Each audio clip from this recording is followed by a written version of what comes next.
उजनी धरणातून पाण्याचा विसर्ग सुरू आहे आणि त्यामुळे चंद्रभागा नदी ही दुथडीवरून वाहू लागली आहे। खबरदारीचा उपाय म्हणून प्रशासनाने भाविकांना नदी पात्रात उतरण्यास मनाई केली आहे।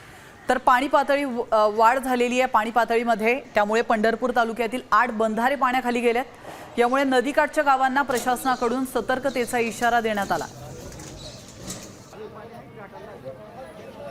पुणे जिल्ह्यात सुरू असलेल्या पावसामुळे सोलापूरचं उजनी धरण आता 100% भरलेलं आहे आणि धरणातून पूर नियंत्रणासाठी जवळपास 61,000 क्युसेक इतका विसर्ग भीमा नदीच्या पात्रामध्ये करण्यात आलेला आहे आणि ते पाणी आज पंढरपूरच्या चंद्रभागेच्या नदीपात्रामध्ये पोहोचलेलं आहे। आपण पाहतो की कशी चंद्रभागा नदी दुथडी भरून वाहते आहे।